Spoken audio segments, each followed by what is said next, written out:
Ou bien, quand le journal de l'Infodrome fait beaucoup plus du sensationnalisme, et ceci prend donc un pas sur le professionnalisme.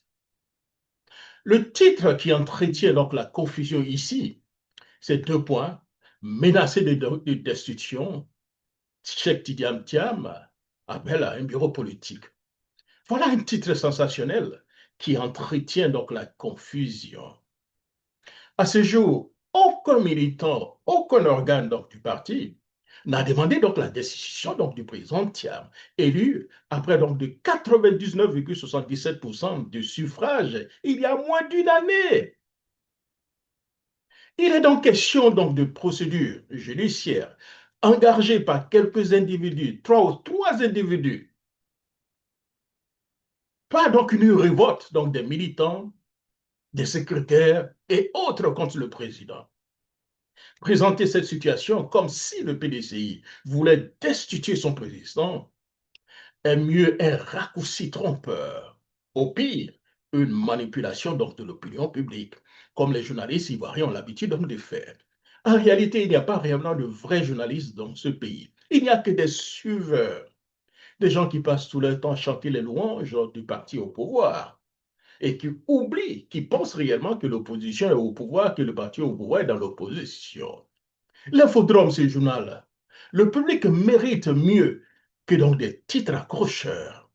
Le courage journalistique consiste à nommer des faits bien précis, une analyse, à distinguer donc une procédure judiciaire d'une décision politique du parti et à éviter donc la formulation qui prête des intentions à des milliers donc, de militants, pour moi, qui ne sont jamais exprimés donc, dans ce sens.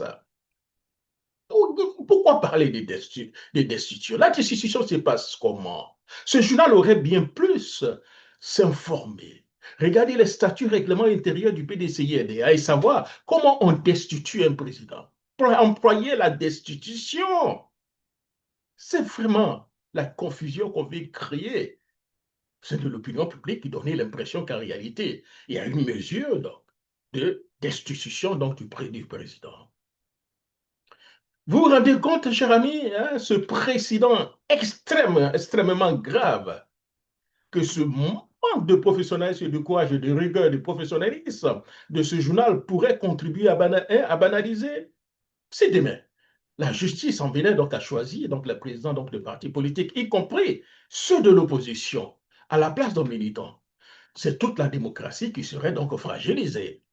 Aujourd'hui, cela concerne le PDCI. Demain, ça pourrait concerner n'importe quel parti politique, cher ami. Qu'on ne vienne pas demain, quand le RHTP sera dans l'opposition, qu'on ne vienne pas dire, oh oui, vous savez, on est en train de taguer, on est en train donc de toucher le RHT, le RDR parce que nous sommes nordistes. Ah oui, parce que c'est ce message qu'on a expliqué.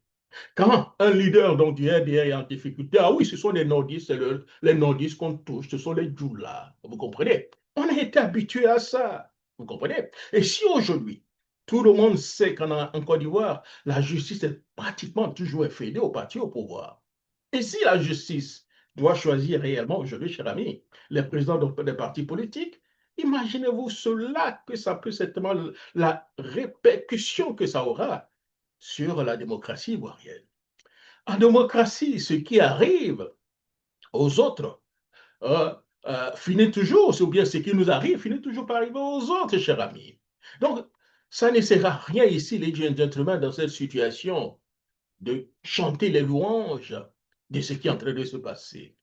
Pour moi ici, si la peur d'affronter Thiam dans les unes conduisait donc certains à privilégier donc la voie de la justice pour tenter de l'écarter comme ils l'ont fait pour les élections présidentielles, comme cela a marché et que les militants n'ont pratiquement plus ou moins rien dit, ah oui, on continue. Ce qui a marché hier peut aujourd'hui marcher. Donc on peut utiliser l'exclusion, la justice avec donc des plaintes farfelues pour écarter un président donc d'un parti élu à 99,77% de voix.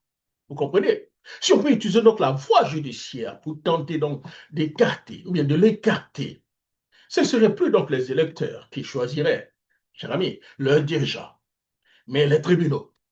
Une telle évolution constituerait un précédent particulièrement, cher ami, préoccupant pour toute la démocratie ivoirienne. Ah oui, et c'est clair. Ce que je peux dire à ce journal, soyez beaucoup plus courageux comme Assané Tiboko Antoine. Soyez plus professionnels comme l'éléphant déchaîné. Pour aller fouiller, comprendre, analyser et expliquer aux auditeurs les deux versions des faits, vous comprenez? Et amener l'éditeur à réfléchir et à comprendre la situation, mais pas à biaiser le débat. Comprenez? Soyez donc plus courageux et plus professionnels dorénavant, parce que ce titre prête à confusion. Même si je sais que parfois il y a des titres qui deviennent comme des produits d'appel. Mais là, il s'agit d'un parti politique. Et le sujet est tellement grave que ce genre de titre peut créer la confusion. Alors, le PDCI, dans ces conditions, appelle donc à une convocation donc, du bureau politique. Oui, le président donc, du parti donc, vient de convoquer un bureau politique du PDCI-EDA.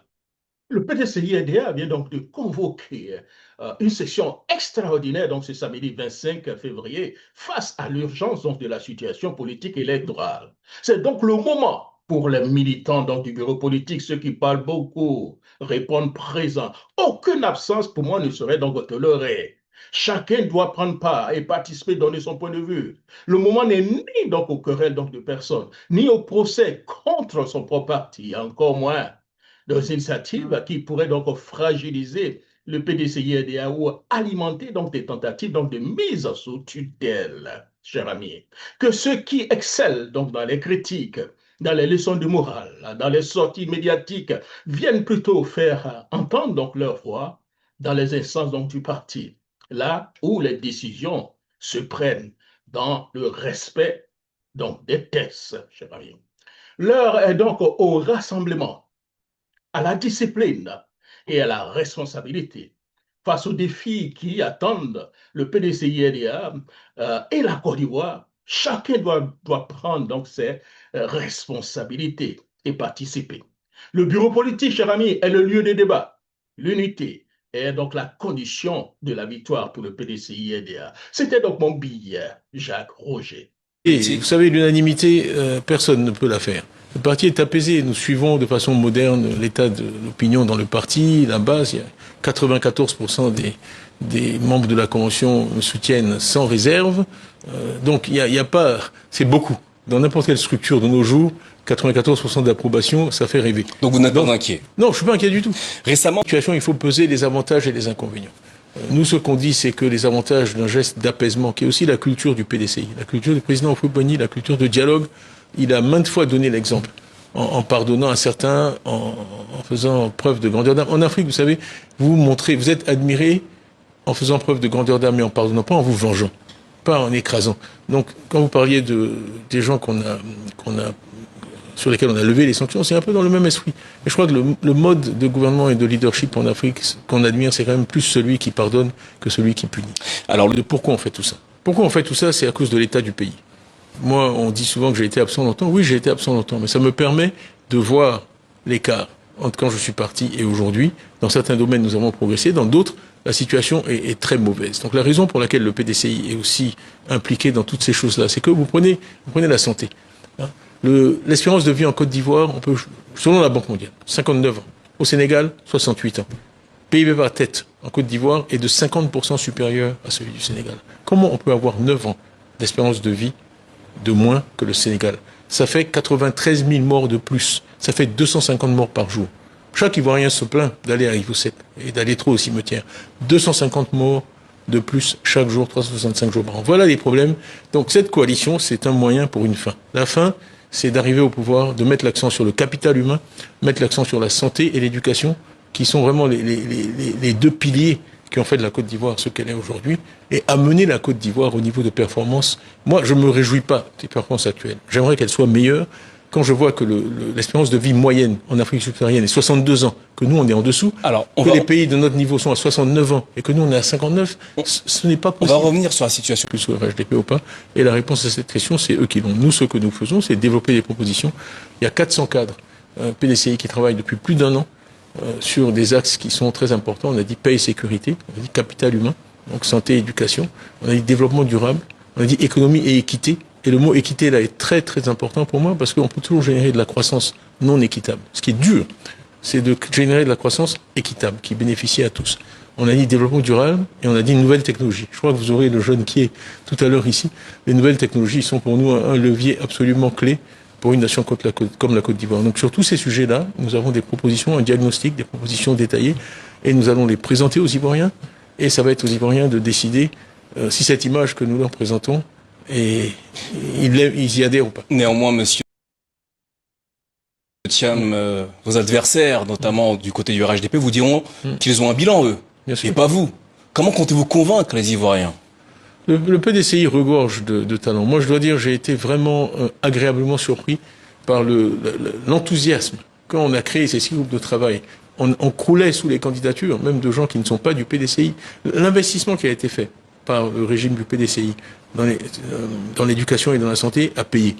Les gens de plus de 40 ans, qui sont des produits du système PDCI, qui sont compétents et motivés et de qualité, ils existent. Donc le PDCI peut présenter à la fois un programme, une vision et la capacité d'exécuter. J'ai toujours une vision sans la capacité d'exécuter, ça ne vaut pas grand-chose. En parlant de vision, quelle est la vôtre pour l'avenir de la Côte d'Ivoire?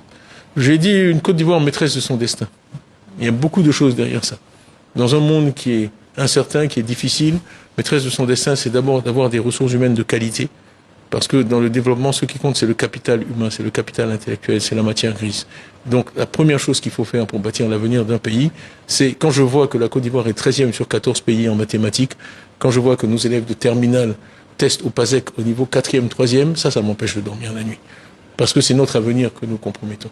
Donc ce qui est au cœur de notre vision, c'est l'être humain, des gens bien éduqués, maîtres de leur destin, capables de saisir les opportunités qui existent dans l'économie africaine en utilisant les nouvelles technologies, en utilisant leur savoir pour créer des entreprises, créer des emplois et résoudre les problèmes tels que le chômage des jeunes, la cherté de la vie, etc. etc. Enfin, vous l'avez dit tout à l'heure, vous êtes de retour en Côte d'Ivoire après avoir passé un certain nombre d'années en dehors du territoire. Ne craignez-vous pas que cela vous porte préjudice en octobre prochain, lors de la campagne présidentielle? Nous travaillons assez scientifiquement, donc je viens de voir des résultats de focus group qu'on a tenus. Au contraire, la grande majorité des Ivoiriens voient ça comme un atout. Donc vous n'avez pas de problème de notoriété auprès de la population ivoirienne? Très, notoriété très élevée. Très élevé. Mais ça, c'est aussi le résultat de tout mon parcours. J'ai eu le premier prix du concours général de mathématiques, ceux qui étaient en Côte d'Ivoire à l'époque s'en souviennent. J'ai été connu relativement tôt dans ma vie pour mes performances scolaires, ensuite pour le travail que j'ai fait au BNET et à la DCGTX, ensuite pour tout ce que j'ai fait depuis que je suis revenu. J'ai sillonné le pays, d'ouest en est, j'ai visité beaucoup plus que 10 villes, j'ai fait des meetings, donc tout ça a contribué à une certaine notoriété. Et les Ivoiriens ne m'associent pas à des choses qui pour eux sont négatives dans la situation du pays aujourd'hui. Tidjane Thiam, merci d'avoir répondu à nos questions au sujet de l'actualité en Côte d'Ivoire et du programme que vous comptez présenter aux Ivoiriens et aux Ivoiriennes si vous êtes élu lors de la convention du PDCI RDA. J'ai toujours été Ivoirien, je suis Ivoirien, je serai toujours Ivoirien, au service de mon pays. Merci à vous, Tidjane Thiam.